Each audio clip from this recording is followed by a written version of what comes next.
Hello price Lord. நல்லா இருக்கிறீங்களா? இந்த நாளில் கூட ஆண்டோடைய வசனத்தை நாம் தியானிக்க இருக்கிறோம்.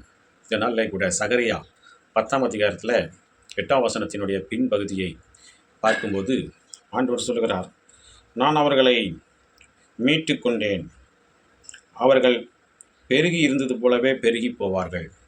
அவர்கள் முன்னாடி எப்படி பெருக்கமாய் பெருகி இருந்தார்களோ இப்போதும் அவர்கள் முன்பு எப்படி ஆசீர்வாதமாக இருந்தார்களோ அதை காட்டிலும் இன்னும் பெருகி போவார்கள் என்று ஆண்டவர் இந்த வார்த்தையின் மூலமாய் இந்த நம்மை ஆசீர்வதிக்கிறார். அதனால் கூட நம்ம நினைக்கலாம், நான் முன்னாடி நான் ஓஹோன்னு இருந்தேங்க, இப்போ எல்லாமே இழந்து போயிட்டேன்.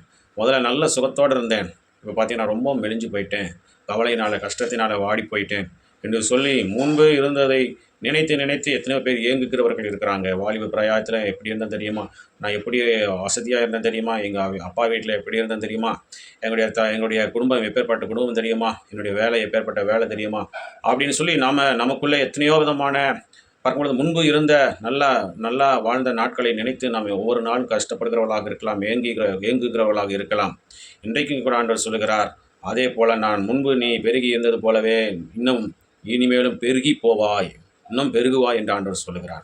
அந்த நாளில் உங்களை மீட்டெடுத்த தேவை எல்லா உபத்திரவத்தின் குகையிலிருந்து உங்களை மீட்டு கொண்டிருக்கிறார். உங்களை பாடுகளிலிருந்து உங்களை மீட்டு கொண்டிருக்கிறார். முன்போலவே நீங்கள் எப்படி சந்தோஷமாய் எப்படி ஒரு நல்ல ஒரு ஆர்ப்பரிப்போடு மனமகிழ்ச்சியோடு வாழ்க்கையை நேசித்தீர்களோ அதே போல் ஆண்டவர் இன்னும் வாழ்க்கையை நேசிக்கிறவர்களாக, ஆண்டவரை நேசிக்கிறவர்களாக இன்னும் உங்களுடைய வாழ்க்கை மாறும். உங்கள் வாழ்க்கை முன்பு இருந்ததை காட்டிலும் இன்னும் பெருகுவாய், மீண்டும் பெருகுவாய், மீண்டும் எழுந்து நடப்பாய், மீண்டும் சுகத்தை பெற்றுக்கொள்வாய், மீண்டும் எழும்பி பிரகாசிப்பாய் என்று ஆண்டவர் சொல்லுகிறார். ஆகவே அப்படியே ஒழிந்து போக மாட்டோம், இப்படியே குன்றி போக மாட்டீர்கள். ஆண்டவர் நம்மோடு இருக்கிறார், நம்மை பெருக செய்வார், நம்மை ஆசீர்வதிப்பார். ஆகவே அதுக்கு நன்றி சொல்லி நாம் பிரார்த்தனை செய்வோமா?